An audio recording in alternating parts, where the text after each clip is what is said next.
Students, welcome in my YouTube channel. देखिए, आज मैं एक सेंटर पर गया था तो वहाँ आज मैंने देखा ये वाला पेपर जो है वो अधिकांश था जो सभी जगह आ रहा है। तो एक जगह मैं एक सेंटर पे बैठा था तो वहाँ प्री बोर्ड का ये पेपर हो रहा था। एक बच्चा ये पेपर दे रहा था तो मैंने सोचा कि इस पेपर को लिया जाए और आपको हो सकता है, मैं इस बात को कंफर्म नहीं करूँगा कि यही पेपर आ रहा है, लेकिन मेरी जानकारी ये है कि ऐसा ही पेपर आ रहा है। हो सकता है ये पेपर आए, लेकिन मैं इसका दावा नहीं करता। तो मैंने इस पेपर का, जैसे शायद आपने देखा होगा, इस पेपर में मैंने आपको क्वेश्चन 4 तक करा दिए थे। देखिए, मोस्टली जो भी जगह हैं जहाँ से मुझको सूचना प्राप्त हो रही है वहाँ यही पेपर आ रहा है। तो मैंने सोचा कि हो सकता है कि ये भी जो भी जगह रह गई हैं वहाँ अगर ये पेपर आ गया तो मेरे जो सब्सक्राइबर हैं या मेरे जो डियर स्टूडेंट्स हैं वो ये कहेंगे सर ने ये छोड़ दिया। तो मैंने सोचा कि इसको क्यों ना इसको कराया जाए। तो चलिए हम स्टार्ट करते हैं बिना किसी देरी के। तो आज हम लेते हैं क्वेश्चन नंबर 5। ये कह रहा है सदिश ए प्लस बी और ए माइनस बी के अनुदिश मात्रक सदिश ज्ञात कीजिए। चलिए, तो डियर स्टूडेंट्स, क्वेश्चन नंबर है आपका 5। इस 5 का पार्ट है। ये का कह रहा है ए बराबर है आई प्लस जे प्लस की। वेक्टर ए बराबर है I plus J plus K cap, और वेक्टर बी बराबर है, वेक्टर बी बराबर आपको दिया है I plus two J plus 3 के। वेक्टर ए बराबर दिया है आई प्लस जे प्लस के और वेक्टर बी बराबर है आई प्लस 2j प्लस 3 के। आपसे पूछा है ए प्लस बी और ए माइनस बी का मात्रक सदिश ज्ञात कीजिए।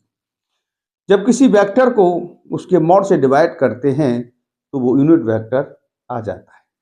तो चलिए पहले हम ए प्लस बी निकालना चाहेंगे। तो vector A plus vector B, A की वैल्यू है I plus J plus K cap minus नहीं plus 2j plus 3k cap. I plus J plus K cap plus I plus 2j plus 3k, it means you 2i plus 3j plus 4k।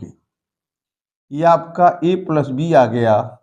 आपको मालूम है एकांक vector का मतलब होता है जो वेक्टर होता है उसके मॉड से उसे डिवाइड करा देते हैं तो वो एकांक वेक्टर हो जाता है। तो डियर स्टूडेंट्स, हम इसका मॉड निकालना चाह रहे हैं vector A plus vector B. तो इसका मतलब हो जाएगा कि 2 का स्क्वायर प्लस 3 का स्क्वायर प्लस 4 का स्क्वायर। 2 दूनी 4, 3 तिया 9 और 4 चौक 16। ये आपका हो गया 29। तो यहाँ लिखेंगे ए प्लस बी की दिशा में एकांक सदिश बराबर, मैंने अभी बताया था कि जो वेक्टर होता है उस वेक्टर को उसके मॉड से डिवाइड करा देते हैं। इसका मतलब आप लिख सकते हैं 2i plus 3j plus 4k upon root 29। ये आपका आंसर हो जाना चाहिए। अगर आप चाहो तो उसको अलग अलग भी तोड़ सकते हो, वैसे इतना भी सही माना जाएगा। अब हम निकालते हैं ए माइनस बी। ये है आपका I plus J plus K minus I plus 2j plus 3k cap. A minus B, ये आई है, ये जे है, ये K cap minus I cap minus 2j cap minus 3k cap. तो 0i cap minus J K cap minus 2k cap. ये minus B आ गया।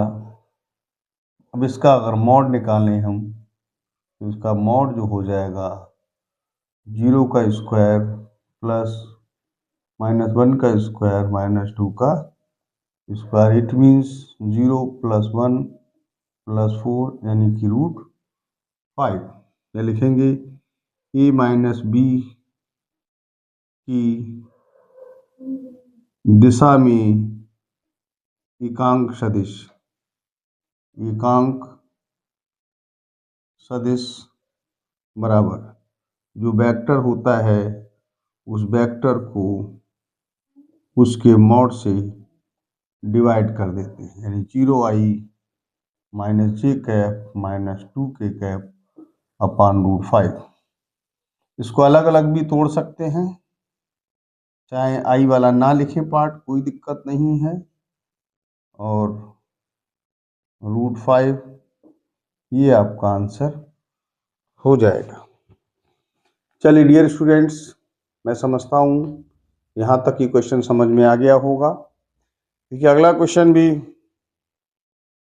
थोड़ा सा लेंदी खींचेगा, तो यहाँ तक इसका स्क्रीनशॉट आप ले लें, ठीक है।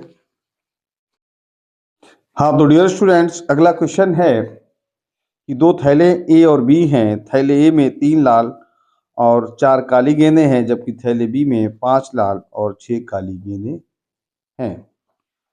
किसी एक थैले से एक गेंद निकाली जाती है, गेंद तो लाल रंग की है, इस बात की प्रायिकता क्या है कि वह थैले बी से निकाली गई है। ये क्वेश्चन जो है वो बेस थ्योरम का है, ठीक है। तो थैला ए और थैला बी, तो यहाँ लिखेंगे क्वेश्चन नंबर 5 का खा पार्ट है। लिखते हैं हम थैले ए में लाल गेंदों की संख्या बराबर, लाल गेंदें इसमें 3 है। थैले ए में लाल की जगह कौन सी है? काली गेंदों की संख्या जो है वो आपको इसमें दी गई है 4। थैले ए में यहाँ लिख ली कुल गेंदों की संख्या जो है वो 7 है। थैले बी की बात करें, बी में लाल गेंदों की जो संख्या है वो आपको दी गई है 5। थैले बी में काली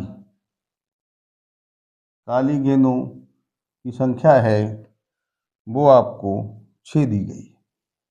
तो थैले बी में कुल गेंदों की संख्या जो है वो हो जाएगी 5 और 6 11, ठीक है। अब डियर स्टूडेंट, इसमें कह रहा है कि किसी एक थैले से, तो पहले तो थैला चुनना है। तो यहाँ लिख लीजिए, माना E1 बराबर थैला ए का चुनना तो PE1 बराबर हो जाएगा, थैले कितने हैं? 2, उनमें से एक लेना है, तो 1/2। माना E2 बराबर थैला बी का चुनना। जब बी चुनते हैं तो 2 थैले हैं, तो इसकी प्रोबेबिलिटी भी 1/2 हो जाएगी। डियर स्टूडेंट्स, हम अगर चाहें तो यहाँ पर कुछ ऐसा ले लें, मान लीजिए PQRST कुछ भी ले लो, ABC ले लो, D ले लो, ABCDEF ले लो, माना F, या R ले लो, माना R बराबर गेंद का लाल होना। माना गेंद लाल है तो उसे R से हम रिप्रेजेंट करते हैं। तो देखिए, पहले थैले से गेंद, थैला पहला है और गेंद रेड है, तो इसकी प्रोबेबिलिटी है 3/7। अब बात करेंगे कि थैला तो दूसरा है, प्रोबेबिलिटी उसकी लाल होने की, यानी गेंद लाल होने की प्रोबेबिलिटी जो है, लाल कितनी है 5 और कुल कितनी है 11। देखिए, ये थैला पहला है और गेंद लाल होने की प्रोबेबिलिटी, वो थैला दूसरा है और गेंद के लाल होने की प्रैक्ट आ गई। आपको कह रहा है थैला तो, गेंद तो लाल निकल आई, अच्छा कोई बात नहीं, कह रहा गेंद तो लाल है लेकिन वो दूसरे थैले से ली गई हो, इस बात की प्रोबेबिलिटी चाह रहा है। ठीक है। अच्छा, आप लोग जानते हो जो प्रोबेबिलिटी होती है उसे हम जानते हैं अनुकूल परिस्थितियां बटे कुल परिस्थितियां, यानी favourable event upon total event is called probability of that event. तो आपकी इच्छा क्या है कि दूसरे थैले से, थैला तो दूसरा हो और गेंद कैसी हो, रेड हो। इसका मतलब, अच्छा रेड निकाल कैसे सकते हो, आप पहले थैले से लाल गेंद चुन सकते हो, प्लस दूसरे थैले से आप लाल गेंद चुन सकते हो। ठीक है, इसका मतलब है इसकी वैल्यू हुई 1/2 और इसका मतलब है दूसरे थैले का मतलब हो गया 5/11। यहाँ 1/2 और इसकी वैल्यू है 3/7 और 1/2 और इसकी वैल्यू हो जाएगी 5/11। आप 1/2 कॉमन ले सकते हैं नीचे से, तो ये रह गया 3/7 प्लस 5/11, ये कैंसिल हो सकता है 5/11। डियर स्टूडेंट, 7 और 11 यहाँ नीचे एलसीएम ले लीजिए। 7 से 11 जाए, 11×3 = 33 और 11 से 7×5 = 35। इससे वो सॉरी, ये रह गया 7×11।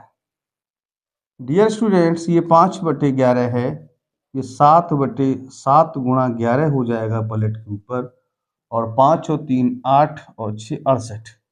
11 से 11 कटेगा, 5 7 35/68। ये इसकी दूसरी गेंद तो लाल है लेकिन वो दूसरे थैले से निकाली गई है, तो इस बात की प्रोबेबिलिटी आ जाएगी।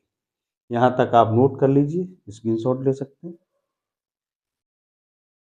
हाँ, तो डियर स्टूडेंट्स, नेक्स्ट क्वेश्चन है, गा पार्ट है। गा में दिया है आपका, एक आपको दिया है कि 2x + y is greater than equal to 3। ये इनइक्वलिटी है, इक्वलिटी नहीं है, ये इनइक्वलिटी होती है। चलिए मैं आपको समझाता हूं। अगला है x + 2y, x + 2y is greater than equal to 6, और आपको x is greater than equal to 0 and y is greater than equal to 0, और आपसे कह रहा है z बराबर आपको दिया है x + 2y का न्यूनतमीकरण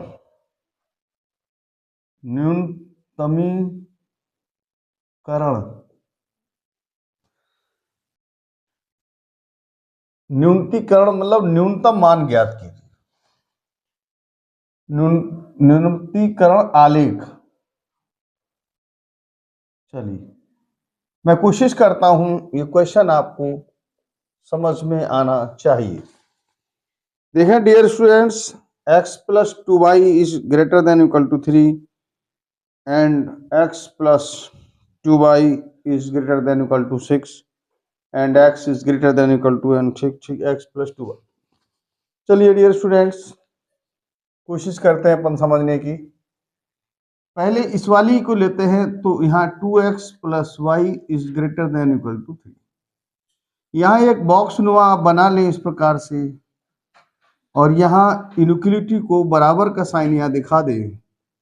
यूनिक्लिटी का मतलब होता है इनइक्वलिटी, यानी कि जो असमकाएं होती हैं, रैखिक असमकाएं, यानी इसकी वैल्यू इतनी है या इससे ज्यादा है, यानी 3 है या 3 से ज्यादा। इनइक्वलिटी एकदम इक्वल नहीं है, ये बराबर भी हो सकता है, इससे बड़ा भी हो सकता है।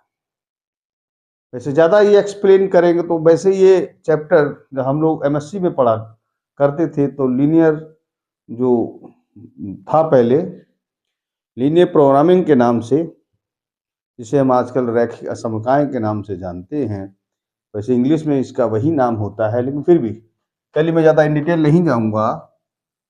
यहाँ बेटा x ले लें और यहाँ ले लें y, यहाँ 0 और यहाँ 0। x की वैल्यू 0 लगाओ तो y 3 आ जाएगा, और y 0 लगाओगे तो x की वैल्यू आ जाएगी 3/2। चलिए दूसरा ले लेते हैं, इसे 1 नंबर नाम दे दीजिए। दूसरा x प्लस 2y बराबर 6। इसके लिए जब आप बनाएंगे, थोड़ा सा यहाँ एक चीज और रह गई, थोड़ा सा देखिए, मैं एक बात और आपको यहाँ बताना चाहूंगा। इसको यहाँ 0 और 0 पे दिखा ले, 0,0 पर यहाँ लगाइए 2 गुणा 0 प्लस 0 बड़ा है 3 से, 0 बड़ा है 3 से। क्या 0 3 से बड़ा हो सकता है? नहीं ना, नहीं होगा। तो आप कह दिए ये असत्य है। ये है, ऐसा है, असत्य है। जब कोई असत्य होता है यानी इसका ग्राफ मूल बिंदु की ओर नहीं, मूल बिंदु से दूर की ओर है। ठीक है, चलिए दूसरे को हम ले लेते हैं। दूसरे को हम जब लेंगे तो चलिए यहां पर ले लेते हैं दूसरे को। तो दूसरे को ले लें, चलिए यहाँ पे जगह पहले यहाँ पर देखते हैं, कोशिश करते हैं। x plus 2y equal to 6। जब यहाँ पर इस प्रकार से आप बॉक्स बनाएंगे तो यहाँ x ले लें, यहाँ y, यहाँ 0 और 0। जब x 0 लेंगे तो y 3 आ जाएगा, और जब y 0 लेंगे तो x की वैल्यू 6 आ जाएगी। यहाँ 0,0 पर दिखाएं, 0,0 पर जब यहाँ 0 0 लगाएंगे तो ये 0 plus 2 into 0 is greater than equal to 6। 0 is greater, दिख रहा है बेटा? 0 is greater than equal to 6। क्या ये पॉसिबल है? नहीं, ये है असत्य है, ये है असत्य है। यानी इसका भी ग्राफ कहाँ जाएगा? ऊपर की ओर, यानी इसका ग्राफ जो मूल बिंदु की ओर नहीं होगा।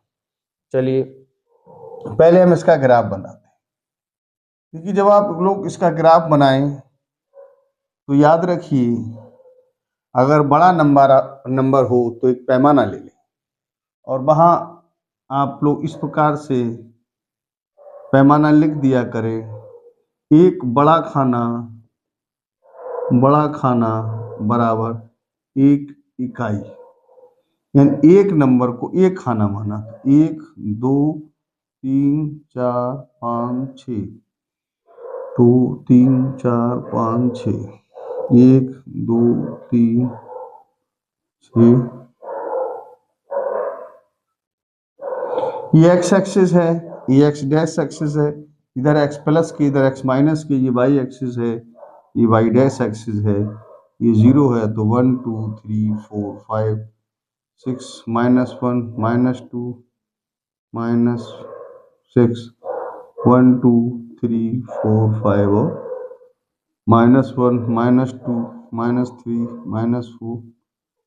देखिए डियर स्टूडेंट, पहले की बात करें, 0 पे 3, x की वैल्यू 0 है, y का मान 3, यानी बिंदु यहाँ पे आ गया 0,3। दूसरा 3/2, 0, x की वैल्यू 3/2 है, यानी यहाँ 3/2, यानी लगभग 1.5, यानी वो यहाँ से, यानी ये ग्राफ कुछ इस तरह हो जाएगा, इस तरह। ये क्या हुई 3/2, ठीक है, दिख रहा है नहीं? ये वैल्यू क्या हो गई है आपकी, यहाँ पे ले लें 3/2, ठीक है। मान लीजिए ए बी इसको, अगला है 0 पे 3/2। जब दोबारा कोई बिंदु होता है तो उस पर इस प्रकार से गोला बना देते हैं। x का मान 6 है, y का मान 0 है, तो ये 6, 0 यहाँ पर आ जाएगा। और जब इसका आप ग्राफ बनाएंगे तो कुछ इस तरह ग्राफ जाएगा। ये ग्राफ कुछ इस तरह हो जाएगा। आप देखें डियर स्टूडेंट, ये भी असत्य है, ये भी इसका ग्राफ ऊपर जा रहा है, इसको CD मान लीजिए, इसका भी ग्राफ ऊपर जा रहा है। इसका मतलब ये कॉर्नर पॉइंट ये दो हो जाएंगी 0,3 और 6,0। अच्छा एक बात देखिए, ये पॉइंट ये कह रहा है मुझसे ऊपर है, ये कह रहा है मुझसे ऊपर है, तो ग्राफ कुछ इस तरह बन जाएगा, इस तरह ग्राफ रहेगा, इस तरह। क्योंकि पहले सवाल में आपने देखा था कि यहाँ 0,0 दिखाया, तो ये वैल्यू 0 से बड़ी सत्य है, यानी ये ग्राफ मूल बिंदु नहीं, इससे दूर की ओर है।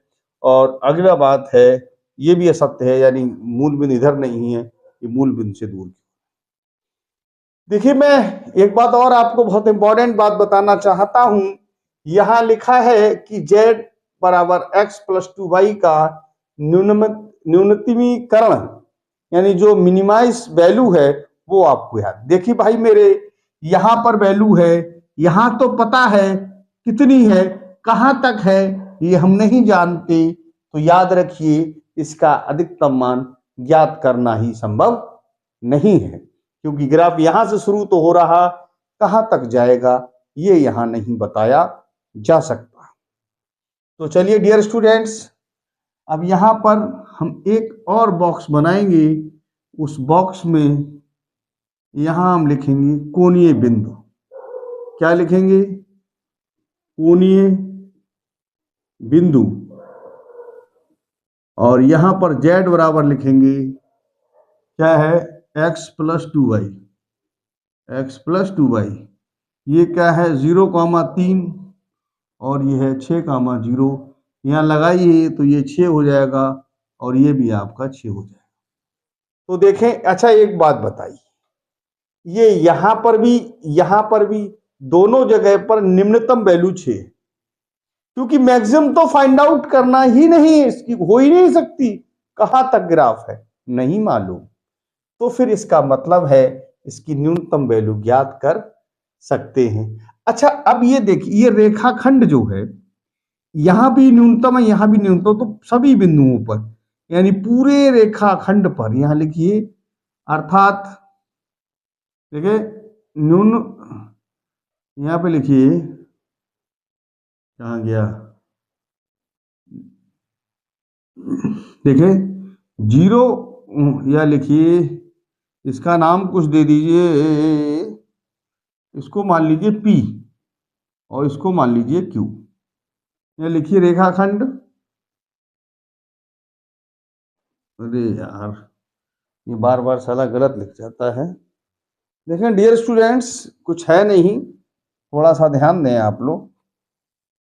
देखिए यहां पे लिखते हैं रेखाखंड, रेखाखंड PQ के प्रत्येक बिंदु पर z का मान न्यूनतम होगा, न्यूनतम होगा, जो कि 6 है। देखिए ये जब एक रेखाखंड सीधा मिल जाए, ये कॉर्नर वाले बिंदु नहीं, ये अलग ये अलग ये अलग, ऐसा नहीं है। तो देखिए यहां से न्यूनतम मान है, कहां तक ज्यादा हमको नहीं मालूम, तो ज्यादा तो ज्ञात नहीं कर सकते, लेकिन रेखाखंड PQ के यानी यहां से यहां तक एक ही सेम है। तो यहाँ कोई बिंदु यहाँ पर बीच में हो, अगर आपसे कोई पूछ बैठे कि यहाँ पर न्यूनतम है, नहीं, अगर सीधा एक रेखाखंड प्राप्त हो रहा है तो उसके प्रत्येक बिंदु पर मान न्यूनतम होगा, आप लिखिए रेखाखंड पी क्यू के प्रत्येक बिंदु पर जेड का मान न्यूनतम होगा जो कि 6 है, यानी ये रेखाखंड पूरा। ठीक है, तो मैं समझता हूं यहां तक आपको समझ में आ गया होगा, आप इसका स्क्रीनशॉट ले सकते। तो डियर स्टूडेंट्स, नेक्स्ट क्वेश्चन घा है। इसमें कह रहा है, घा में कहा गया है कि ए बराबर जो दिया है आपको, ये 0, 6 और 7। देखिए ये थोड़ा सा मुझे ऐसा लग रहा है कि थोड़ा इस पे देखिए साफ नहीं दिख रहा होगा, थोड़ा सा मैं कोशिश करता हूं आपको समझाने की।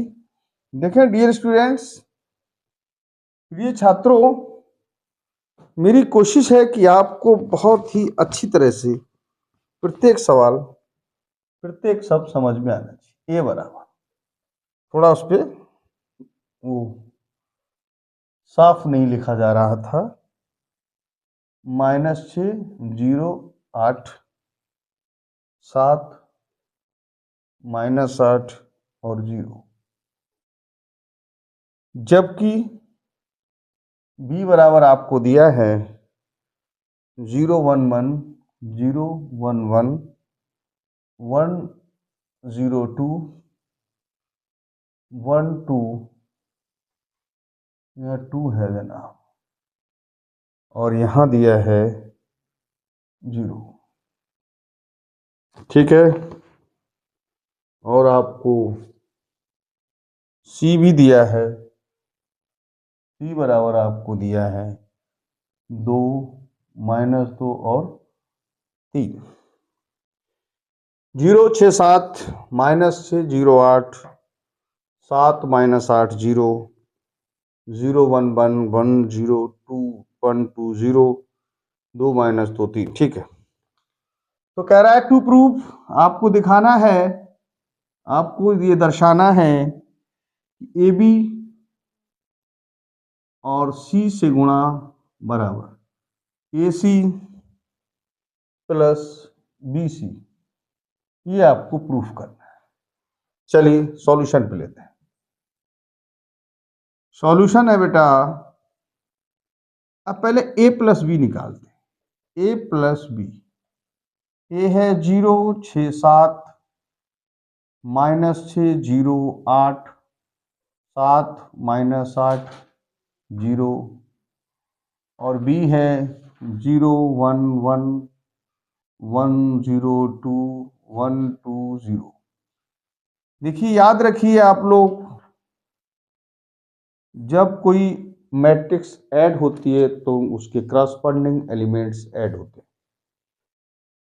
0, 0, 0 रह जाएगा, 6 और 1 7 हो जाएगा, 7 और 1 8 हो जाएगा, -6 और 1 -5, 0, 0, 0 हो जाएगा, 8 और 2 10, 7 और 1 8 हो जाएगा, 8 और 2 -6 रह जाएगा, ये आपका 0। अब उसने कहा सी से मल्टीप्लाई कराइए, तो देखिए ए बी और सी मल्टीप्लाई 0, 7, 8, -5, 0, 10, 8, -6, 0, और आपको मल्टीप्लाई करानी है 2, -2 एंड 3। डियर स्टूडेंट्स, चलिए यहीं करा देते हैं। इसकी जब ऐसे गुणा होती है तो 1 एलिमेंट बनता है। करिए 0 गुणा 2 0, 7 दूनी -14, 8 तियाँ 24। पहले की हो गई, दूसरे की इस प्रकार से, इसकी रोज का कॉलम 5 दूनी -10, 0 -2 यानी 0, और 10 तियाँ हो गए आपके 30। ठीक है, आगे लेते हैं।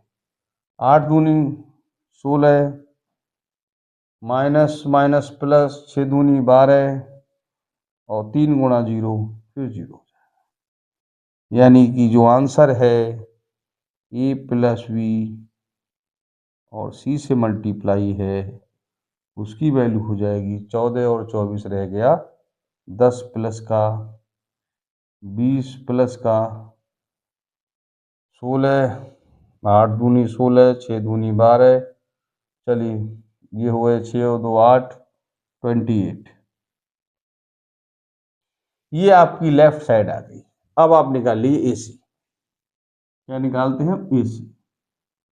ये कितना है? 0 6 7 -6 0 8 7 -8 0 और C की वैल्यू है 2 -2 और 3। कराइए गुणा, ऐसे करके होगी 0 -12 प्लस 7 की 21 -12 प्लस 0 24, 7 दूनी 14, 8 दूनी 16। क्या ठीक है? 7 दूनी 14, 8 दूनी 16 प्लस 0, यानी ये आपका हो जाएगा यहाँ पर 12 और 21 9 प्लस की, ये 24 है, ये 12 12 फिर प्लस की और 6 और 2 ये हो गए 30 फिर प्लस की। अब निकाल लीजिए आप BC। क्या निकाल लेंगे? BC। B कितना है? 0 1 1 1 0 2 1 2 0 और C वाला आपको दिया है 2 -2 3। चलिए गुणा करा दीजिएगा इसकी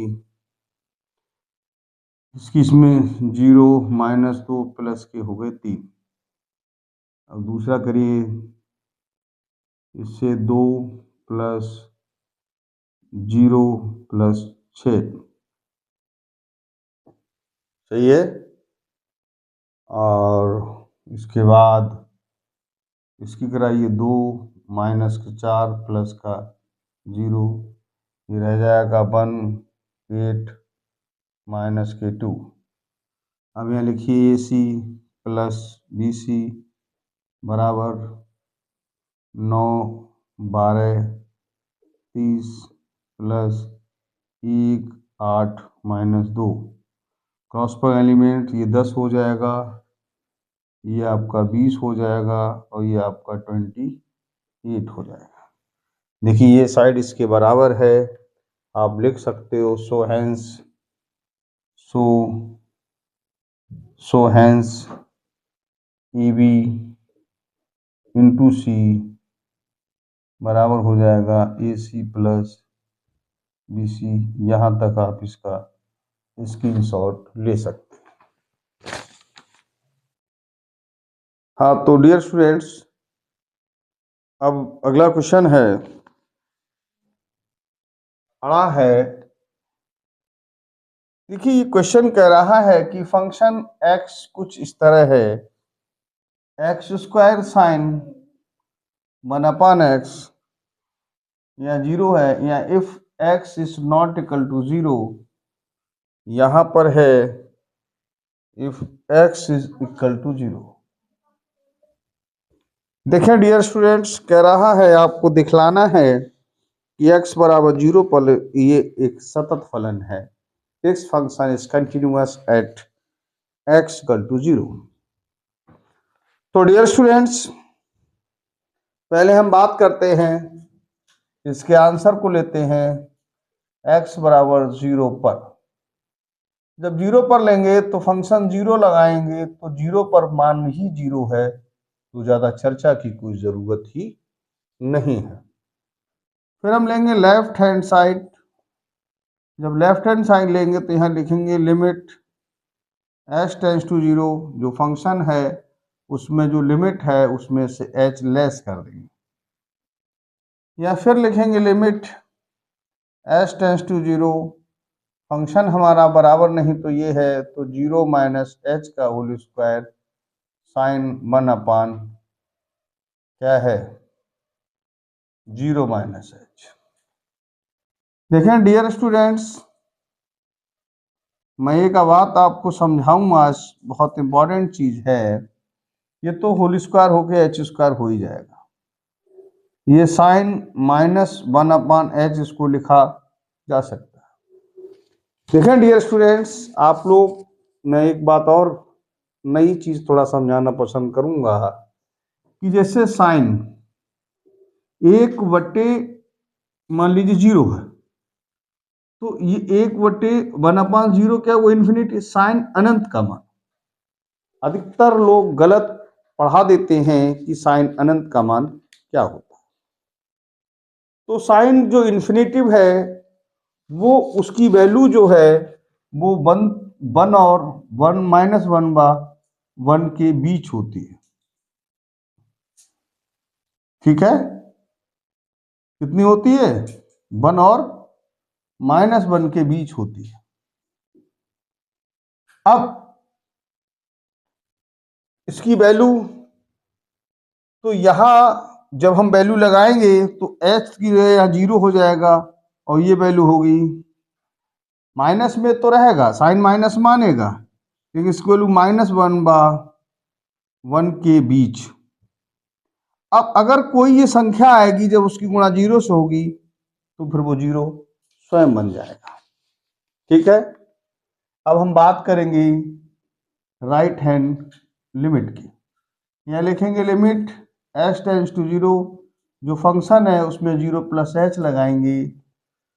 अब देखिए, तो यहाँ लिमिट h टेंड्स टू 0, यहाँ 0 + h का whole square sin 1/0 + h. Now here h tends to 0, this is h square sin 1/h. ये लगाएंगे 0 का स्क्वायर, और जब यहाँ 0 लगेगी तो साइन अनंत हो जाएगा। और याद रखिए साइन अनंत की वैल्यू -1/1 के बीच। हम ये नहीं कह सकते कितनी होगी, लेकिन होगी इसके बीच। तो जब कोई संख्या आएगी तो फिर इसका मतलब है कि जब वो संख्या गुणा 0 से होगी तो फिर वो 0 आ जाएगा। यहाँ लिखिए left hand limit equal to right hand limit equal to function. अतः x = 0 पर फलन सतत है। ऐसा है, this function is continuous at x = 0। यहां तक आप इसका स्क्रीनशॉट ले सकते हैं। हाँ तो डियर स्टूडेंट्स, अब क्वेश्चन नंबर 6 है, एक बेहद इंपॉर्टेंट क्वेश्चन है। मैं प्री बोर्ड का तो नहीं, प्री बोर्ड का तो एक अलग मैटर है, मैं तो ये कहूँगा कि ये क्वेश्चन मेन एग्जाम में भी आ सकता है। तो चलिए मैं स्टार्ट करता हूँ। क्वेश्चन नंबर है आपका 6 का पार्ट है। सवाल कह रहा है जो फंक्शन है वो such that are real number है, उसका -1 से 1 इसकी कोडोमेन है। ये कोडोमेन है, ये आपकी आर क्या है, रियल नंबर डोमेन है। एक डोमेन है और एक आपकी कोडोमेन। कोडोमेन क्या है? -1 से 1 कोडोमेन यानी कि सह प्रांत है। और आर आपका क्या है? आर क्या है बेटा? प्रांत है। तो डियर स्टूडेंट्स, ये क्वेश्चन थोड़ा सा बहुत अच्छा क्वेश्चन है। ये कह रहा है दिखाइए एक फंक्शन है f(x) इज इक्वल टू, आपको दिया x/1 + mod x। देखिए इस क्वेश्चन में थोड़ा सा हम, ये कह रहा है दिखाइए फलन इकैकी तथा आच्छादक है, यानी ये फलन 1/1 भी है और ऑन टू भी है। तो डियर स्टूडेंट्स, पहले तो मैं आपसे फंक्शन मॉड के बात में बात करूं तो देखिए जो मॉड है, जो मॉड एक्स है, तो वो आपका, देखिए मॉड एक्स कितना हो सकता है। सवाल हम अगर ये शुरू करें तो मॉड एक्स जो है ये हो सकता है कि ये वैल्यू जो है वो या तो प्लस की हो या 0, या तो वैल्यू ये 0 होगी या फिर प्लस की होगी। अच्छा, केवल x के विषय में बात करें तो x प्लस का भी हो सकता है और x माइनस का भी हो सकता है।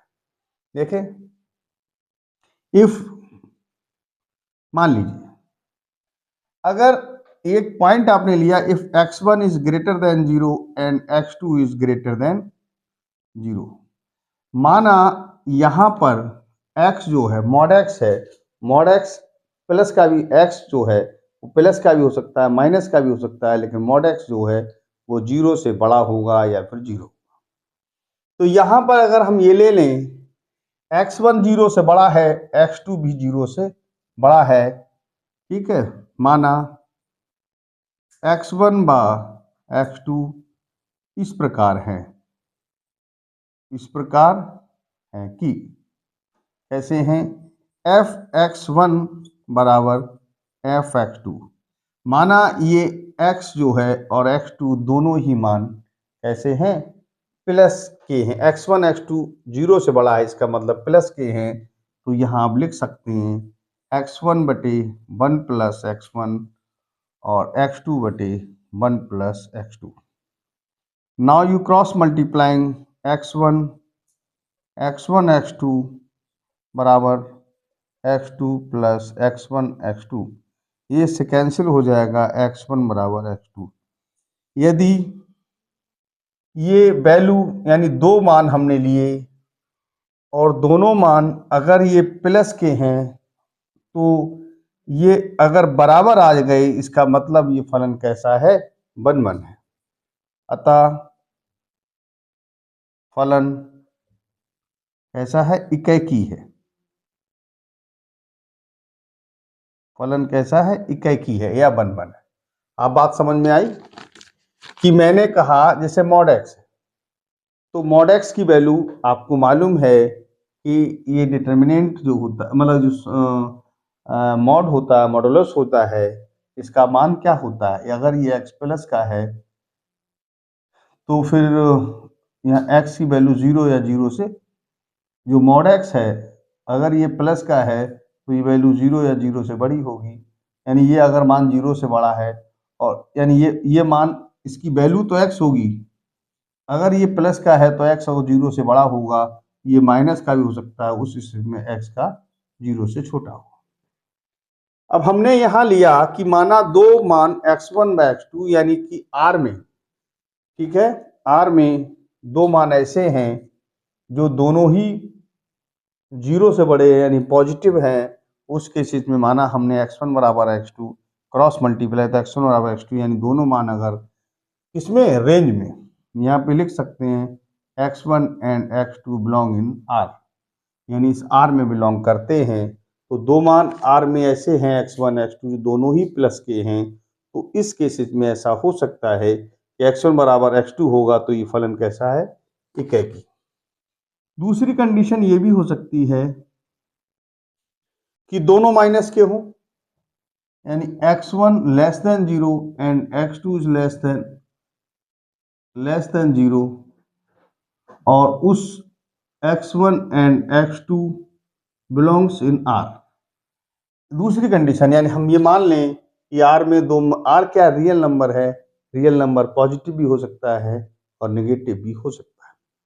अगर हमने ये ले लिया तो यहाँ पे लिखें f(x1) इक्वल टू f(x2), यानी दो मान हमने ले लिए, दोनों मान नेगेटिव हैं, उस केसेस में x बटे 1 प्लस ये यहाँ x1 हो जाएगा माइनस का, और यहाँ x1 बटे और यहाँ x2 अपान 1 माइनस x2 हो जाएगा। क्रॉस मल्टीप्लाई कीजिए, x1 x2 बराबर x2 और ये हो जाएगा x1 x2, ये दोनों कट जाएंगे, x1 बराबर x2, यानी जब ये दोनों बराबर हैं, दोनों नेगेटिव पे हैं, दोनों बराबर हैं, तो फिर ये वैल्यू कैसी होगी, दोनों बराबर, तभी बराबर, इसका मतलब फलन कैसा है, 1-1 है। अतः फलन कैसा है, इकैकी है। फलन इकैकी है। तीसरी कंडीशन और भी हो सकती है। तीसरी कंडीशन ये हो सकती है कि यदि x1 जो है वो 0 से बड़ा यानी प्लस का है और x2 जो है वो 0 से छोटा है, और x1 and x2 belong in R, यानी अगर ये मान R में, समझ पा रहे हैं आप, बहुत ध्यान से देखें, ये क्वेश्चन थोड़ा सा टिपिकल है, थोड़ा सा टफ है, लेकिन मैं आपको समझाना चाहता हूं। अगर आपको 1 1 शो करना हो तो दो एलिमेंट को लेते हैं, दोनों बराबर दिखा देते हैं, दोनों मान बराबर आ जाते हैं, यानी दो बराबर होंगे तभी, जैसे नहीं इस प्रकार से।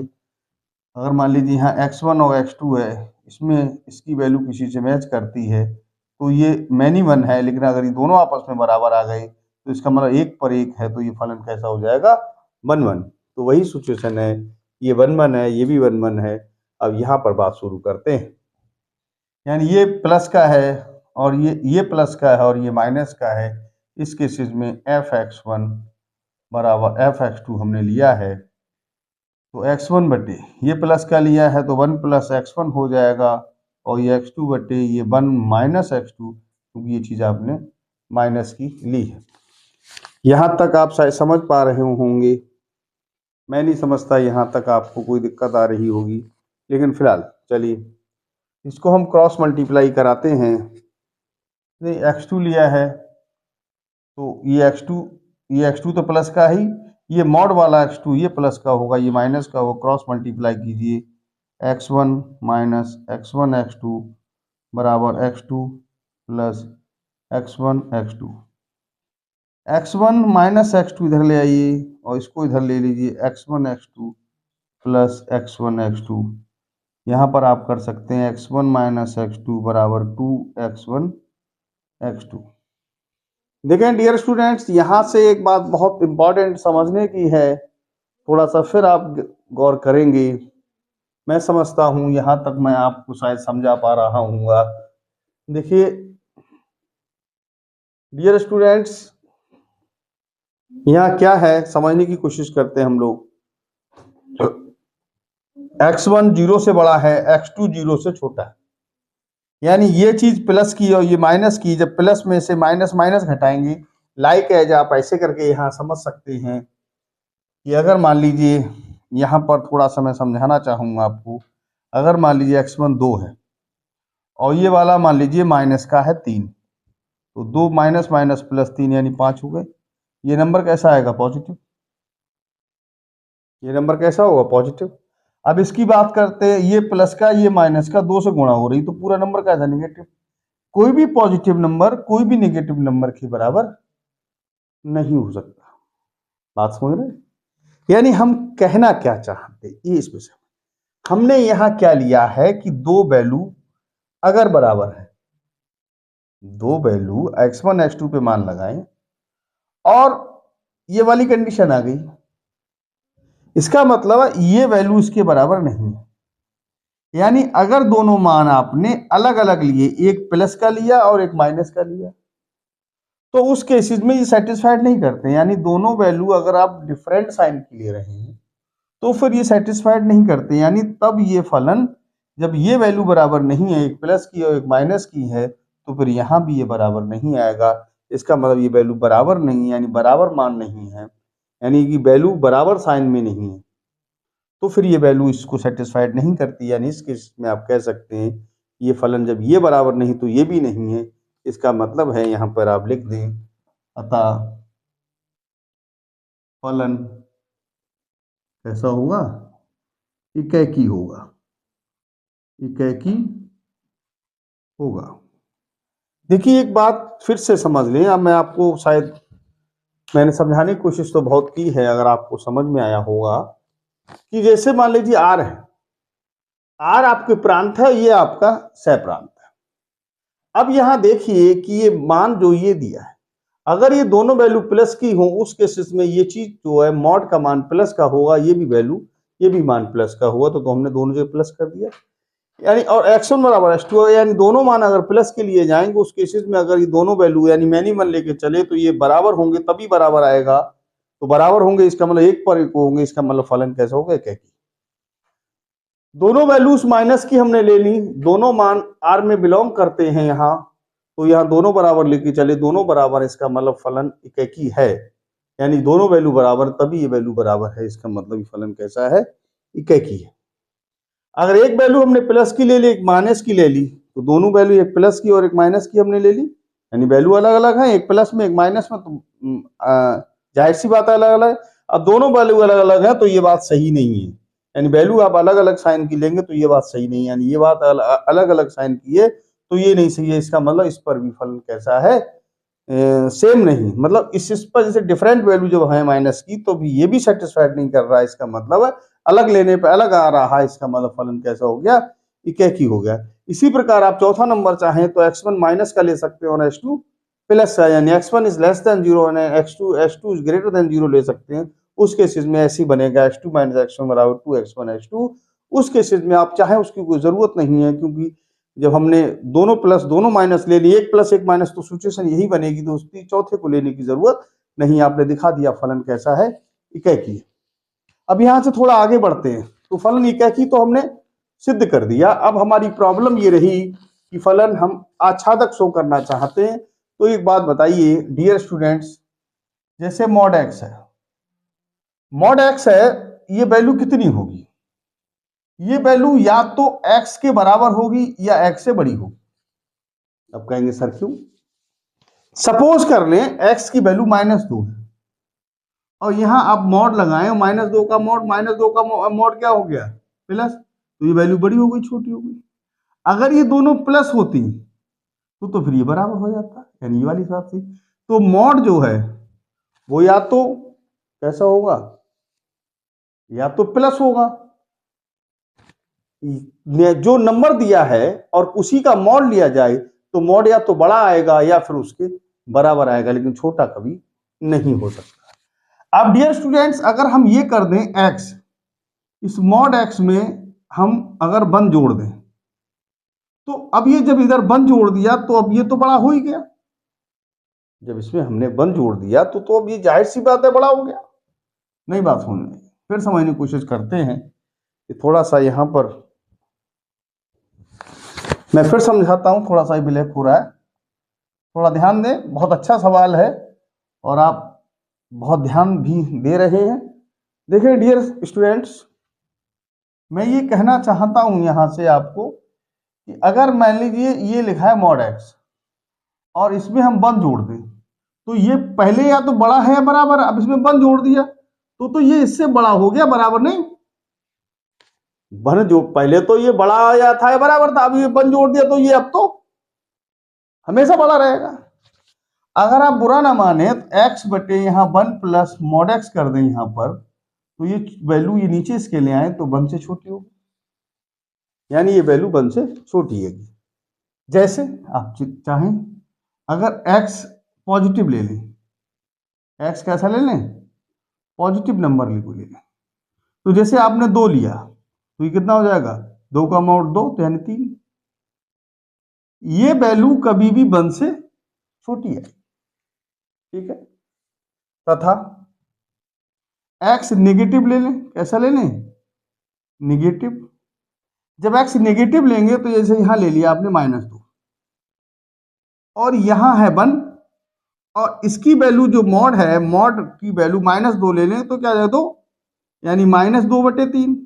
ये वैल्यू -1 से बड़ी होगी, ये वैल्यू -1 से, अगर ये नंबर x जो पॉजिटिव होगी तो ये वैल्यू 1 से छोटी होगी, और ये वैल्यू अगर माइनस की ले लेंगे तो आप ये फिर क्या हो जाएगा, 1 से छोटी हो जाएगी। इसका मतलब है कि -1 बड़ा है x/1 प्लस मॉड x से और छोटा है 1 से, ठीक है।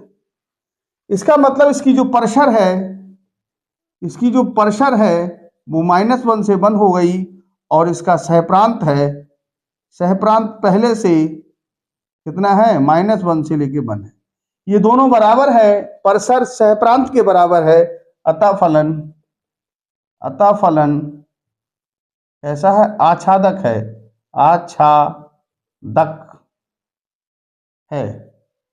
जब परसर सहप्रांत के बराबर होती है तो आप कह सकते हैं कि फलन कैसा है, ऑनटू है या फिर आच्छादक है।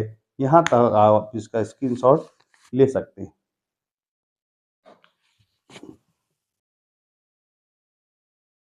हाँ, तो डियर स्टूडेंट्स, अगला क्वेश्चन है कि वृत्त x² + y² = a² का क्षेत्रफल ज्ञात कीजिए। देखिए ये खा पार्ट, क्वेश्चन नंबर 6 का खा part, x square plus y square बराबर ए स्क्वायर। अगर इसको हम ऐसे लिख लें एक्स माइनस जीरो का स्क्वायर वाई माइनस जीरो का स्क्वायर बराबर ए स्क्वायर। यहाँ जो केंद्र है वृत्त का वो हो जाएगा 0 0 कामा 0, और इसकी जो त्रिज्या है वो आपकी हो जाएगी ए। अगर इसका स्ट्रक्चर बनाए हम यहाँ पर इस प्रकार से, ये स्ट्रक्चर जब बनेगा तो ये तो 0 कामा 0 हो जाएगा, ये एक्स एक्सिस है, एक्स डैश एक्सिस है, वाई एक्सिस है, वाई डैश एक्सिस है। यहाँ पर ये बिंदु क्या होगा, ए कामा 0, ये माइनस ए कामा 0, ये 0 कामा ए, और ये 0 कामा माइनस। इस पूरे एरिया का हम पूरी जगह का, पूरी एरिया का यानी पूरी जगह का आपका क्षेत्रफल पूछा गया है। अगर हम इस चतुर्थांश का निकाल के 4 गुना कर दें तो ये पूरे भाग का क्षेत्रफल हो जाएगा। ठीक है, चलिए यहां तक तो शायद मैं आपको समझा पाया हूँगा। देखिए क्या करते हम लोग, यहाँ पे लिखिए छायांकित भाग का क्षेत्रफल, छायांकित भाग का क्षेत्रफल बराबर, अगर आपको छायांकित भाग का क्षेत्रफल निकालना है तो यहाँ लिखेंगे 4 गुणा, इसका क्षेत्रफल निकालिए 0 से ए लिमिट है ये वाली। यहाँ पर एक छोटी सी पट्टी बना लें इस प्रकार से, तो ये तो dx हो जाएगी, ये y है तो ये y dx, 4 गुणा 0 से a, y की वैल्यू यहां से निकालें तो y की वैल्यू क्या हो जाएगी,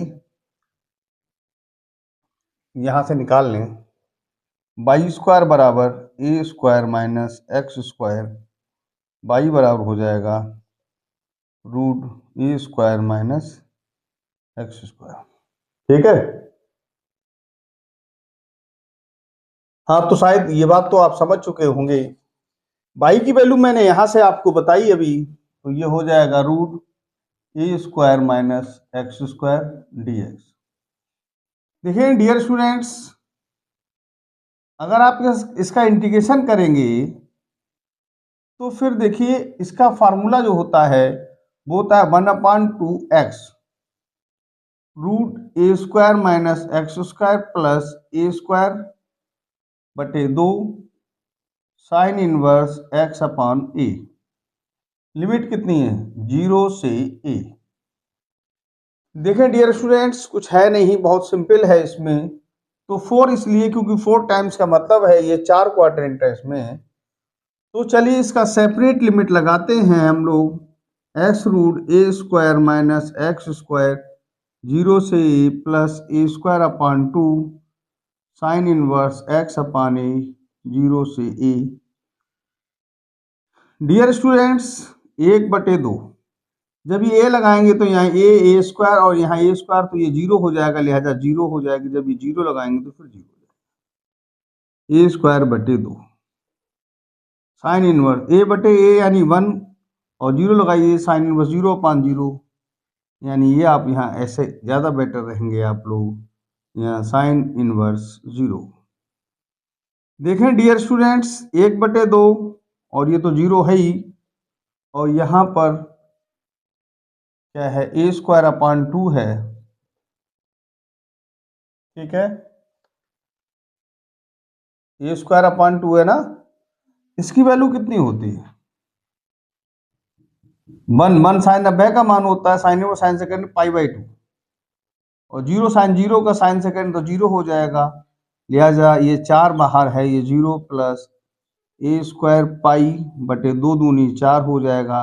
जब 4 से अंदर मल्टीप्लाई होगी तो पाई ए स्क्वायर, और आप जानते हैं वृत्त का क्षेत्रफल पाई आर स्क्वायर होता है, आर यहाँ त्रिज्या है। ठीक है, अतः संपूर्ण संपूर्ण वृत्त का जो क्षेत्रफल है वो हो जाएगा पाई ए स्क्वायर। यहाँ पे आप ले सकते हो वर्ग इकाई, क्योंकि हमको ये नहीं मालूम कि ये मीटर है या सेंटीमीटर है या डेसीमीटर है। तो यहाँ तक आपका आंसर आ चुका है, आप इसका स्क्रीनशॉट ले सकते हैं। हाँ तो डियर स्टूडेंट्स, अब और एक इम्पॉर्टेंट क्वेश्चन है, 6 का गा पार्ट है। चलिए, गा कुछ ये कह रहा है कि एक फंक्शन x है, आपको दिखलाना है कि tan inverse sin x plus cos x, यह दिया है sin x plus cos x, ये फलन दिया है। x की वैल्यू है if x is greater than 0, x की वैल्यू 0 से बड़ी है, और अंतराल जो दिया है, क्या दिया है अंतराल आपको? अंतराल जो है वो आपको 0 से π/4 दिया है, यानी 0 से लेकर π/4 तक कोई वैल्यू है तो वह फलन कैसा है? में वर्धमान है, में वर्धमान ये आपको दर्शाना है। चलिए आंसर लेते हैं। f(x) दिया है tan inverse sin x plus cos x, या लिख सकते हैं differentiation with respect to x। इसको f डैश x का मतलब डिफरेंशिएशन ही होता है d/dx tan inverse sin x plus cos x।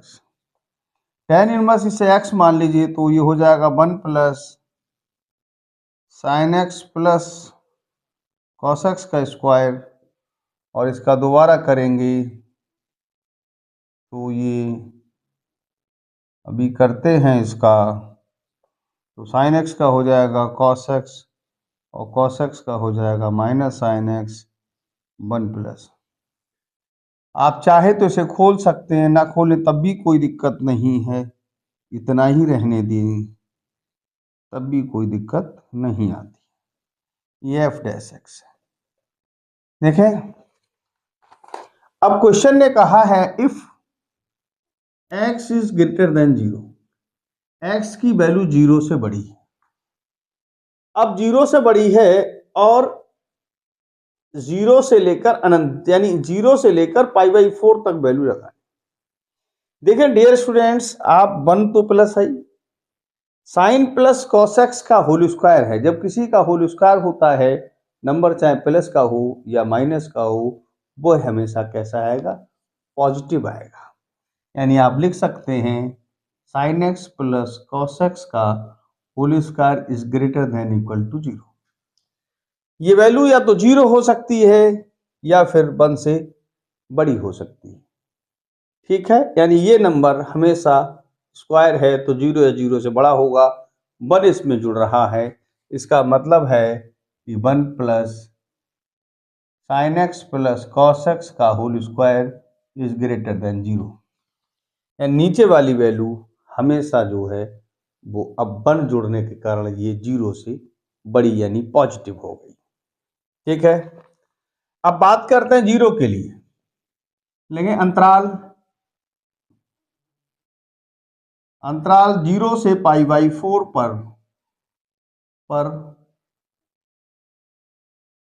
पर क्या है?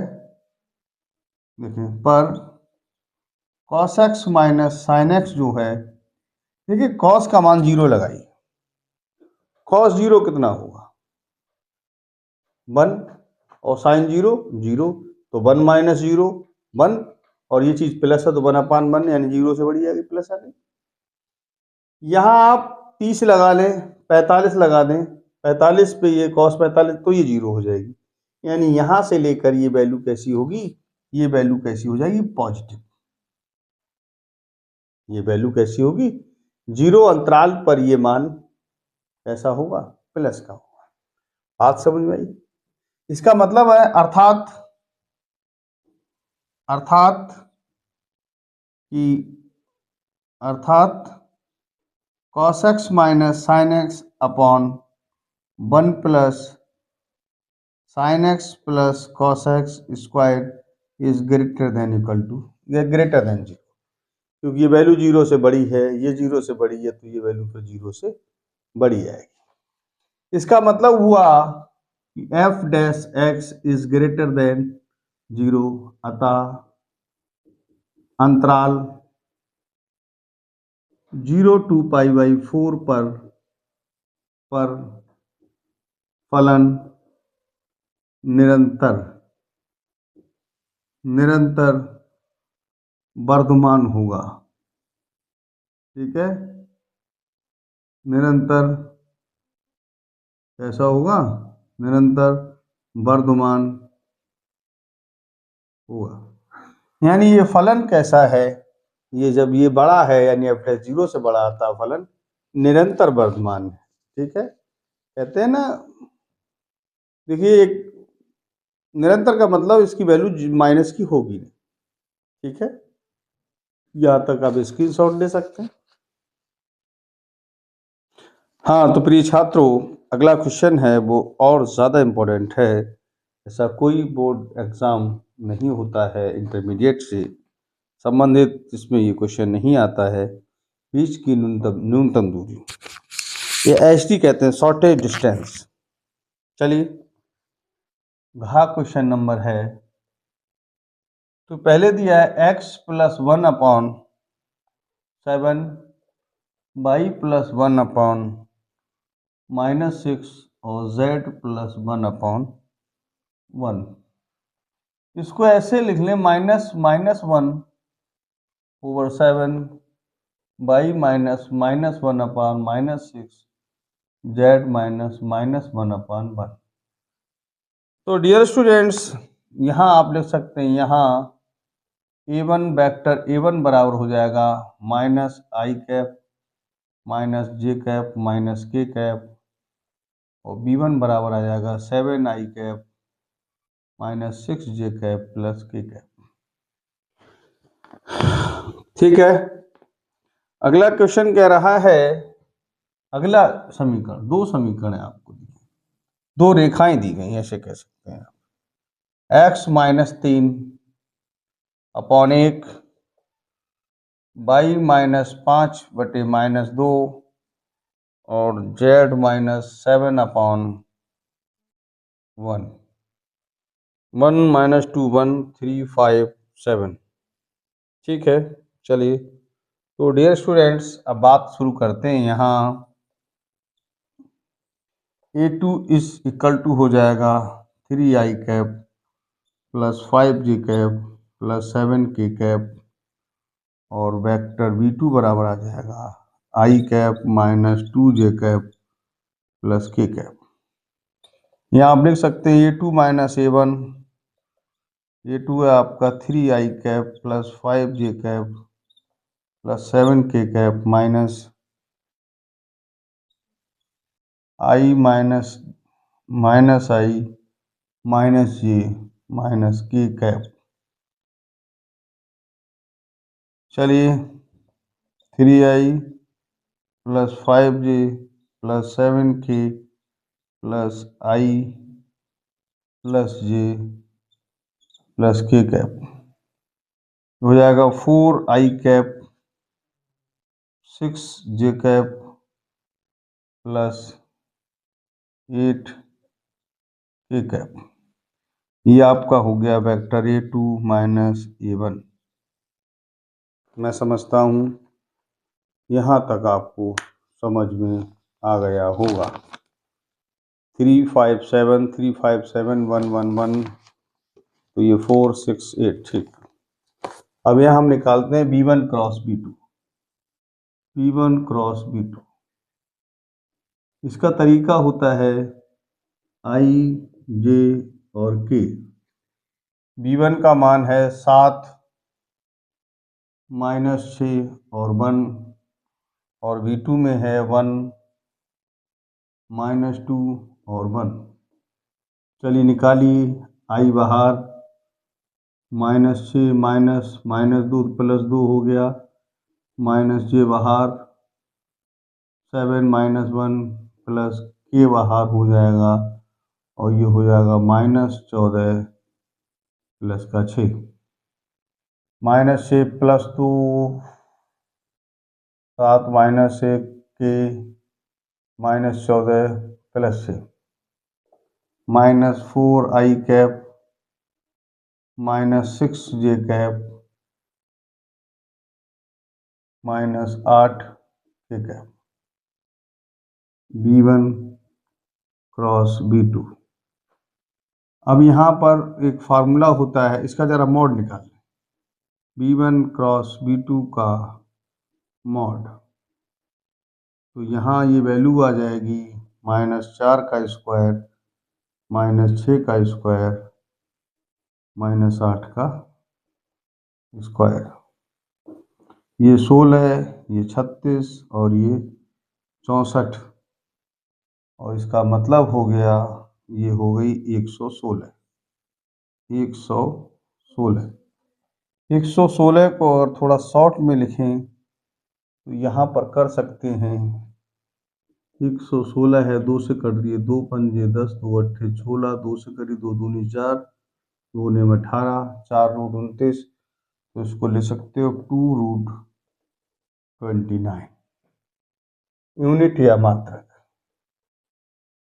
ठीक है, अब आपको SD शॉर्टेज डिस्टेंस का फार्मूला होता है A2 - A1 dot B1 cross B2 upon mod B1 cross B2, ये फार्मूला होता है। चलिए यहाँ पे ले लेते हैं फिर हम HD शॉर्टेज डिस्टेंस, तो चलिए यहाँ पर हम शुरू कराते हैं। A2 - A1 है आपका 4i + 6j, 4i + 6j, दिख रहा है बेटा यहाँ तक? यहाँ तक दिख रहा है, यहाँ तक 6j + 8k डॉट, इसमें है आपका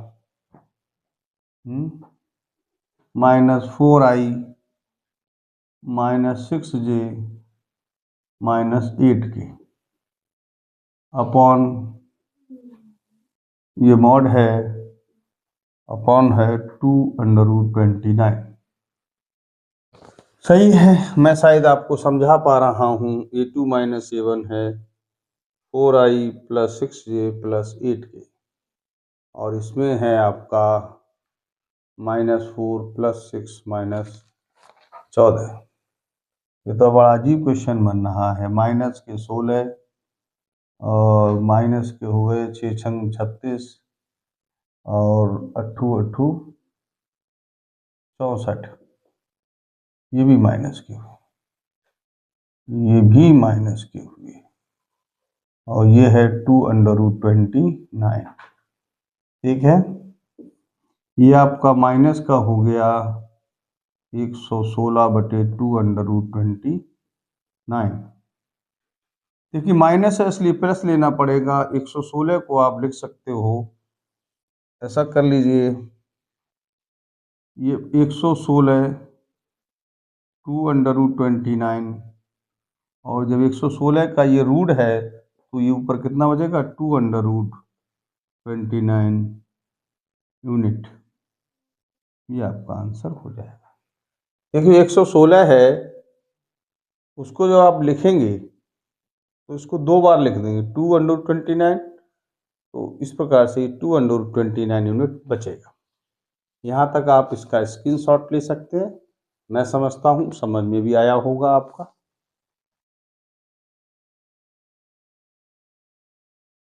हाँ तो डियर स्टूडेंट्स, अब मैं इस क्वेश्चन के लास्ट जो इसका पार्ट है, क्वेश्चन नंबर 6 का अड़ा, उस पे आता हूँ। इसकी लिमिट है 0 से 1।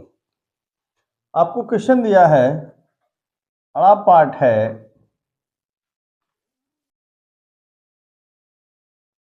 कह रहा है आई, मान लीजिए इसको 0 से 1 और साइन इनवर्स 2x अपान 1 प्लस एक्स स्क्वायर dx। इसको आपको सिंप्लीफाई करना है। चलिए, मतलब इंटीग्रेशन कराना है इसका। लेट x बराबर मान लीजिए आप tan थीटा, तो dx बराबर हो जाएगा आपका sec square theta D theta. Limit भी चेंज कर लीजिए। इफ x बराबर 0, तो थीटा बराबर क्या हुआ? x की जगह 0 लगाइए। 0 वैल्यू किसकी होती है? tan 0 की। tan से tan कैंसिल हो जाएगा, ये 0 हो जाएगा। इफ x इजकल टू 1, या 1 लगाइए। 1 मान होता है tan 45 का, तो tan से tan cancel, theta equal to हो गया आपका π/4। तो क्वेश्चन कुछ इस तरह हो गया, 0 से π/4 sine inverse 2 tan theta upon 1 plus tan square theta, और dx की जगह आ जाएगा sec square theta D theta. Dear students, ये साइन इनवर्स है, ये वैल्यू साइन 2 थीटा की है, साइन 2 थीटा और sec square theta D theta. Sine cancel हो जाएगा, यहाँ आपको रिमेनिंग रह जाएगा 2 थीटा, तो आई इज इक्वल टू 2 बाहर आ जाएगा, और 0 से देखिए साइन से साइन कैंसिल, 2 थीटा 2 बाहर ले लिया, या थीटा रह जाएगा theta sec square theta D theta, 2 बाहर है। ये डबल फंक्शन थीटा ऐसे ही दूसरे वाले का इंटीग्रेशन और माइनस पहले वाले का डिफरेंशिएशन, दूसरे वाले का इंटीग्रेशन और होल इंटीग्रेशन। लिमिट है 0 से π/4। देखें डियर स्टूडेंट्स, ये आपका हो गया tan थीटा, ये आपका 1, ये आपका हो गया tan theta D theta. Limit 0 से π/4 चली रही। 2 थीटा tan थीटा, और इसका होता है log sec थीटा 0 to π/4। चलिए, इसकी लिमिट लेते हैं हम लोग। Theta tan theta 0 to π/4 minus log sec theta,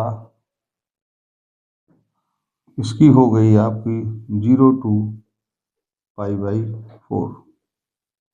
2 बाहर है, इसकी लगाइए π/4 और यहाँ tan π/4,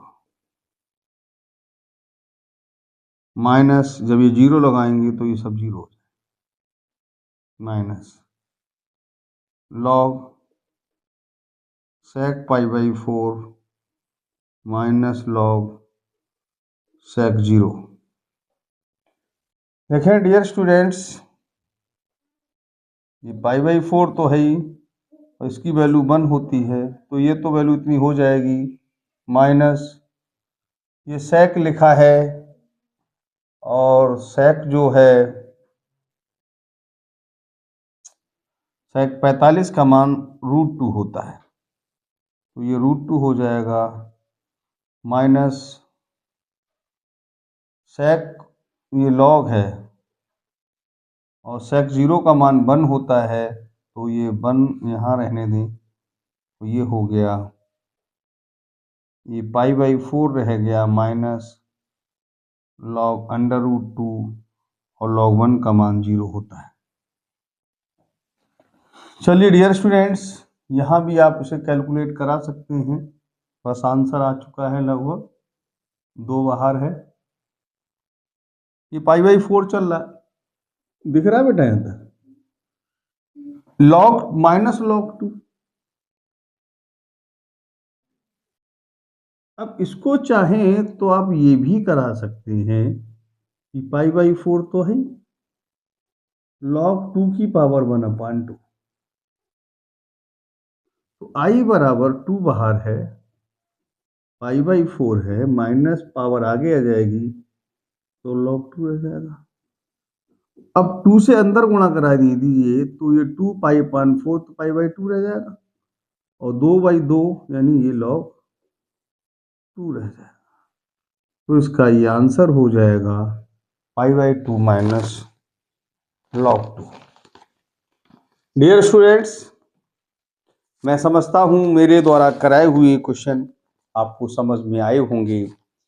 देखिए, ये पेपर जो है वो प्री बोर्ड में मैंने कई जगह मेरी बात हुई, उसमें मैंने ये पाया कि मोस्टली जगह यही पेपर आ रहा है। तो मेरा ये दायित्व बनता है मेरे चैनल पर जो भी बच्चे विजिट कर रहे हैं उनको कहीं मायूसी हाथ ना लगे। तो मैं ये कहना चाहूँगा कि आप हमारे चैनल से जुड़े रहिए। हमारा ये प्रयास है कि जो भी, चाहे वो प्री बोर्ड हो, चाहे वो मेन एग्ज़ाम हो, हम आपको ऐसे सारे क्वेश्चन पूरा मैथमेटिक्स से जो भी क्वेश्चन आ सकते हैं, आने की संभावना है, या बुक्स है या कोई टॉपिक है, सारा कुछ हम आपको कराएंगे। यदि आपको हमारा चैनल अच्छा लगे तो लाइक करें, सब्सक्राइब करें। दूसरा, ये सेट जो है थोड़ा लेंदी हो जाता है क्योंकि मैं काफ़ी आपको समझा के इसे बताना चाह रहा हूँ, इसलिए मैंने इसको 3 पार्ट आपको कर दिए। जो ऑप्शनल है उनको भी मैं पूरा ही कराऊंगा, ऑप्शनल उनको छोड़ूंगा नहीं। तो अगर हमारा चैनल अच्छा लगे तो लाइक करें, सब्सक्राइब करें और अपने दोस्तों को भी के साथ भी शेयर करें। Thank you.